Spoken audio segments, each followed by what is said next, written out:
بس گلے لگائیں جی، گلے لگائیں، گلے لگائیں، ایک بار گلے لگائیں ایسے۔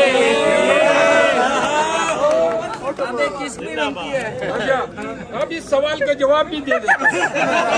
اس نے کہا جی آپ کو اسپیکر کے پاس بھیک مانگنے گئے پھر خواجہ آصف، اب یہ سوالات کی اجازت کون دے سکتا ہے؟ عادت ہی نہیں ہے، بنے ہی کچھ اس طرح ٹیڑے میڑے ہیں کہ ہر ایک ناراض رہتا ہے۔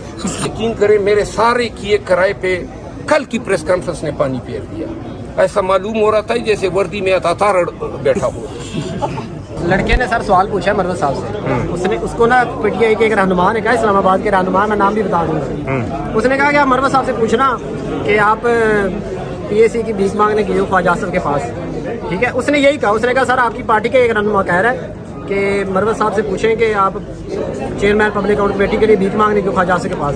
کیا میں نام بتا دیتا ہوں، شعیب شہین نے کہا، شعیب شہین نے اس سے کہا تھا کہ یہ پوچھو، تو شعیب شہین سے کہو کہ اپنے الفاظ درست کریں، آپ اس لڑکے کو مار رہے ہو، ٹھیک ہے؟ تو اپنی پارٹی کے جو اختلافات ہیں اس کو آپ لڑکوں پہ غصہ نکال رہے ہو، تو یہ تھوڑا سا ہوا ہے۔ ابھی دیکھتے ہیں، وہ بندہ جس نے مارا تھا وہ بھاگ گیا ہے، ابھی دیکھتے ہیں اگر وہ معذرت کرتا ہے ٹھیک ہے، نہیں تو پھر ہم ان کا بائیکاٹ کریں گے، ہمارے پاس یہی آپشن ہے۔ کیا آپ کے ساتھ کوئی بھی معذرت کرتا ہوں اس کی طرف سے وقاص بھائی؟ دیکھیں وقاص بھائی، بات یہ ہے، مجھے کسی نے کہا تھا وقاص نے، میری بات سنیں، آپ نے بولو غلط، میری بات سنیں نا، اچھا ٹھیک ہے، مجھے کسی نے کہا کہ وقاص نے مارا، میری گیا تھا اس کے پاس، میں بھی سامنے تھا۔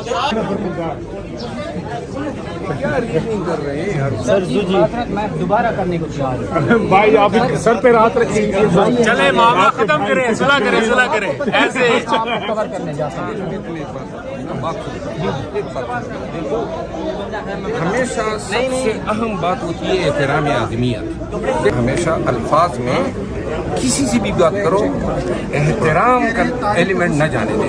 دیکھو نا، یہ سارے آپ کے بھائی ہیں اور آپ سب کو کبھی بھی میں نے مایوس کیا ہے پورے ایک سال میں، جب آپ لوگوں نے مجھے روکا ہے میں آپ کے لیے روکا ہوں۔ چلیں بس ختم کریں جی، احترام میں کوئی کمی کی؟ سر میں دوبارہ آپ سے بس گلے لگائیں جی، گلے لگائیں، گلے لگائیں، ایک بار گلے لگائیں ایسے۔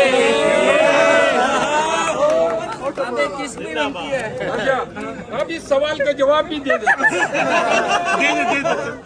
سگریٹ پھینک دیں۔ سر کیا آپ نے خفیہ مذاکرات کیے تھے، یہی بات کر رہے تھے؟ ہاں، جو سوال اس نے کیا تھا نا، خواجہ آصف صاحب جو تھے ان سے ملاقات جو ہے سویرا ہوئی تھی، اور جب ملے تو میں نے کہا حضرت آپ کو کوٹ کیا جاتا ہے کیا؟ آپ کو آپ کی پارٹی نے کہا ہے؟ انہوں نے کہا نہیں، میں نے بھی ایسی کوئی مطلب نہ بات کی ہے نہ مجھے کسی نے کہا ہے۔ تو یہ اس کو آپ بھیک سمجھتے ہیں، کچھ بھی سمجھتے ہیں، یہ وضاحت ہم نے مانگی تھی، تو یہ میں آپ کے سوال کا جواب۔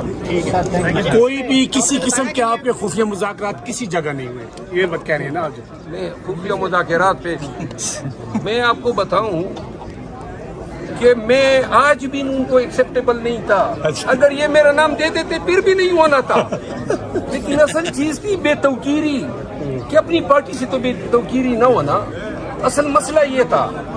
انہوں نے دیکھو میں کس سے خفیہ مذاکرات کروں، میری بات کوئی بتا دینا۔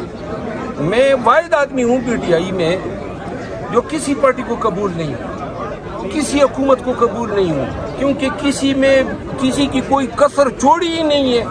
واحد آدمی ہوں جو عدالتوں کے ساتھ بھی لڑا ہوں، واحد آدمی ہوں جو اداروں کے ساتھ ابھی تک بھگت رہا ہوں، پولیس کے ساتھ پرسوں میں گیا قصور، لہذا میں جب اپنے پارٹی والے خوش نہیں ہیں تو پرائے کدھر خوش ہوں گے؟ یہ میری عادت ہی نہیں ہے، بنے ہی کچھ اس طرح ٹیڑے میڑے ہیں کہ ہر ایک ناراض رہتا ہے۔ کل جو D G I S P R نے پریس کانفرنس کی ہے، سن کے مجھے بڑا افسوس ہوا۔ میں وہ ڈی ٹی آئی کا واحد شخص تھا جس نے فوج، پاک فوج زندہ باد کے نعرے لگائے کنونشنوں میں، شہدائے پاک فوج زندہ باد کے نعرے لگائے، کیونکہ خان بھی یہی چاہتا ہے اور پارٹی میں بہت سارے ہمارے لیڈر یہ چاہتے ہیں کہ ہم فوج کو اون کریں، کوئی منافرت نہ ہو، کوئی تنفر نہ ہو۔ لیکن آپ یقین کریں میرے سارے کیے کرائے پہ کل کی پریس کانفرنس نے پانی پھیر دیا۔ ایسا معلوم ہو رہا تھا جیسے وردی میں اتاتار بیٹھا ہو۔ یہ کس طرح کی زبان تھی اتنے سینئر لیول پہ، اور سب جھوٹ پہ مبنی تھا۔ یہ پاکستانی عوام جو ہیں یہ کوئی گھاس تو نہیں کھاتی ہیں جو نہیں سمجھتی ہیں کہ کیا بول رہے، اور جو یہ فگرز بتا رہے تھے۔ پاکستان تحریک انصاف ملک کی سالمیت، ملک کی وحدانیت اور ابو الوطنی کے حوالے سے پاکستان کی تمام سیاسی پارٹیوں سے ایک نمبر اعلیٰ و ارفع مقام رکھتی ہے، اور کیا ضرورت تھی خام میں ایک ایسے باس کو چھیڑنے کی کہ جس سے پبلک کا ریئیکشن آنا ہی آنا تھا. تو لہٰذا یہ جو کل کی سر کہا گیا 7% ووٹ لیے تحریک انصاف نے 7. دیکھیے اگر یہ جو کل کی پریس کانفرنس تھی اس میں 4-5 چیزیں آپ لوگ انڈر لائن دیکھ لیں. ایک تو فارم 47 کو جو ہے ڈیٹو کر رہے تھے. کام نہیں ہے فوج کا, یہ ٹریبیونل میں زیر سماعت ہے. ٹریبیونل نے فیصلہ کرنا ہے کہ یہ فارم 47 جو ہے غلط بنے یا درست بنے ہیں. نمبر 1 ججز نے لیٹر لکھا اور ججز کے لیٹر پہ کمنٹ کیا گیا کہ جی یہ الزامات تو درست نہیں تھے لیکن مقدمہ زیر سماعت ہیں. یعنی 6 جج جھوٹ بولیں گے ہائی کورٹ کے. پھر جو ہے کہا گیا کہ انتشاری پارٹی, یہ کس طرح کے الفاظ ہیں؟ اس پارٹی کے 92 سے زیادہ تو فارم 47 کے نتیجے کے بعد MNAs بیٹھے ہوئے ہیں. 4 اسمبلیوں میں اس کے MPs بیٹھے ہوئے ہیں. یہ تمام پارلیمنٹیرین کی توہین ہے. ہم وہ لوگ ہیں جو پاکستان کے لیے جان قربان کرنے کو تیار ہیں. ہمیں کیوں اس طرح دھتکارا جا رہا ہے؟ اور یہ باتیں ان سے کہلوانے کی کیا ضرورت ہے؟ تھاتارڈ صاحب کو کہہ دیتے نا, وہ آ کے یہ بیانات دے جاتا. لیکن ان سے ہمیں توقع نہیں تھی. پھر وہ بتا رہے تھے بہت ساری چیزیں مانگنے کے لیے بھی کہا کہ جی ہم معافی مانگے. معافی تو آپ کی بنتی ہے کہ مانگے, ہماری تو نہیں بنتی ہے. ہم کس چیز کی معافی مانگے؟ ابھی تک جیلوں میں ہمارا لیڈر پڑا ہوا ہے اور معافی بھی ہم مانگے. بہرحال مجھے بہت ہی دکھ ہوا, بہت ہی افسوس ہوا. فوجی قیادت کو خود سوچنا چاہیے کہ دیکھیے یہ تو ہماری اس کے ٹینکس ہوتے ہیں. اب اس کل کی پریس کانفرنس کے بعد وہ دیکھ لینا کہ پبلک میں اس کا کیا ریئیکشن آیا ہے. یہ وقت ہے کہ ملک کو ہم آلریڈی اتنی ہمارے درمیان وہ پلوں کے نیچے پانی بہہ گیا ہے. اب تو یہ وقت ہے کہ لوگ یہ سوچیں کہ اس ملک کو آگے کس طرح لے جانا ہے. مزید نفرتوں کو آواز دے کے کیا حاصل ہو سکتا ہے؟ نہ ان کروڑوں عوام کو مائنس کیا جا سکتا ہے. 25 کروڑ سے زیادہ پاپولیشن ہے, کوئی مائنس تو نہیں کر سکتا ہے. تو لہٰذا اس عوام کے مینڈیٹ کو, عوام کے ایک لیڈر کے ساتھ محبت کو یا اس پارٹی کے ساتھ لگاؤ کو تسلیم کیا جانا چاہیے. اس طرح کے بیانات دے کے نہ آپ 8 فروری کے فیصلے کو تبدیل کر سکتے ہیں. عوام نے ببانگ دہل کہہ دیا تھا 8 فروری کو.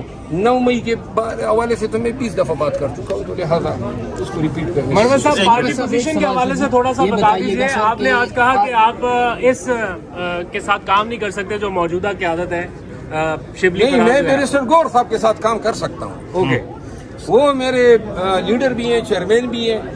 مطلب پارٹی کے ساتھ کام آپ جاری رکھیں گے نا؟ پارٹی چھوڑنے کا ارادہ تو نہیں؟ پارٹی چھوڑوں گا تو میں نے تو سیاست دیکھو پارٹی کے لیے ایسے سوال آتے ہیں. یعنی آپ لوگ کو لگتا ہے کہ میرے کسی ایک رمق سے بھی اندازہ لگا سکتے ہیں کہ میں خان کا ساتھ اس وقت چھوڑوں گا جب وہ جیل میں ہے.